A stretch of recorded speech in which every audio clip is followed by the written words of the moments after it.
Bonjour à tous les amis, j'espère que vous allez bien. Aujourd'hui une nouvelle vidéo.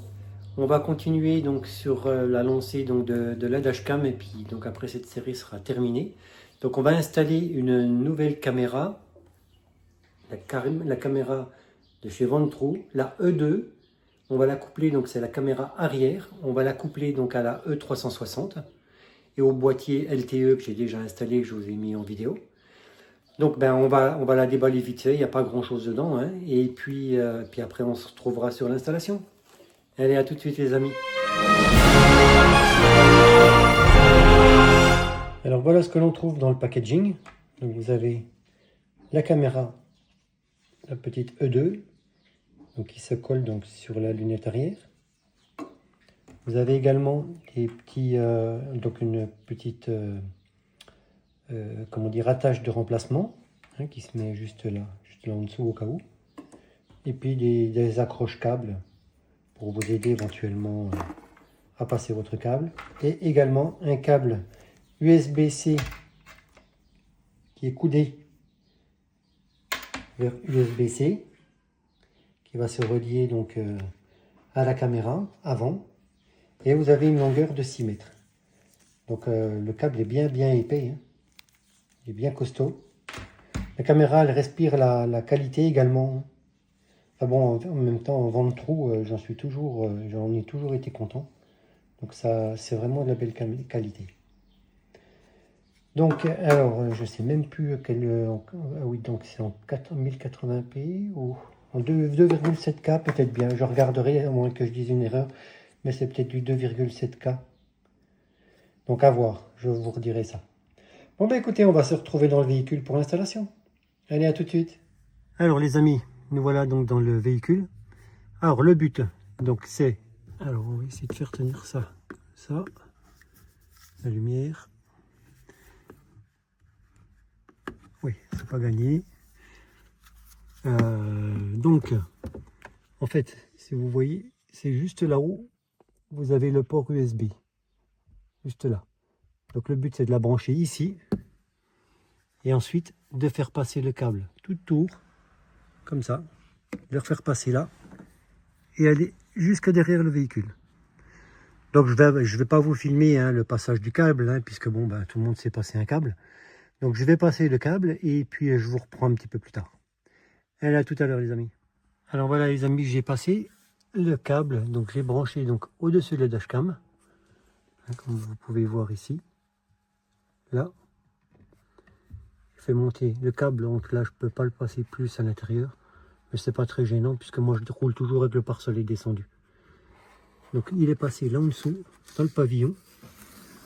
Là, je l'ai fait passer. Alors c'est là que ça a été le plus dur. C'est surtout l'angle là qui a été le plus dur. Après je l'ai fait passer là. Après il est rentré dans le joint. Alors attendez, je vais vous montrer ça. Voilà, donc après il est rentré là. Je l'ai fait passer dans le joint tout autour de la voiture. Hop là. Comme ça. Je l'ai fait ressortir là-bas. Et je vais vous montrer à l'arrière ce que ça donne.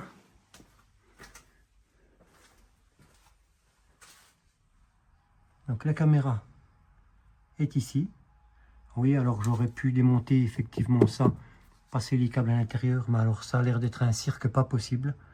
Il faut tout dégarnir depuis là, les charnières et tout, donc j'ai laissé tomber. Donc là ça fait propre, ça va, c'est pas trop méchant. Et donc, on voit pas bien avec la lumière. Donc je l'ai fait passer ici à l'intérieur, ici dans la garniture. Et après il rejoint comme ça tout le long et jusqu'au début de la voiture. Voilà, donc ben, je dirais que le plus long, ça a été donc de faire passer le câble. Parce que la connexion, en fait, dès que vous la branchez, il n'y a pas besoin de faire rajout de nouveau matériel. Elle est reconnue d'office. Voilà, ben écoutez, je vais faire une petite démonstration. Puis donc après cette démonstration, on arrivera à la conclusion. Allez, à tout de suite les amis. Alors là, c'est la caméra qui me filme en 2,7K. Vous voyez qu'il n'y a pas beaucoup de lumière. mais on voit super bien. Donc je vais vadrouiller de gauche à droite pour sortir de la largeur du véhicule, donc pour qu'on voit le champ de vision, donc on voit super bien. Et à un moment donné, je vais m'accroupir, donc ça sera à peu près à la hauteur de la plaque d'immatriculation arrière d'un véhicule. Donc on peut encore régler encore plus bas si on le veut. Et là, je règle la définition en 2,7K, c'est top. Alors là, c'est le mode parking en plein jour avec une résolution de 2,7K. On a vraiment un angle de 360 degrés en tout. Donc les amis, conclusion de cette petite E2 de chez Ventrou. Écoutez, avec la E360 et le boîtier LTE, ça fait vraiment un combo impeccable. Ça filme à 360 degrés tout le véhicule. Donc pour moi, c'est vraiment le top. La caméra est très très facile à connecter. Hein. Vous la branchez, elle est reconnue directement par la E360. Donc aucun paramétrage à faire. Si éventuellement le paramétrage qui est à faire, c'est la définition. Donc vous pouvez la mettre en minimum 1080p, 1440p et 2,7K. Donc moi je l'ai mis en 2,7K. Et bon là franchement c'est vraiment top.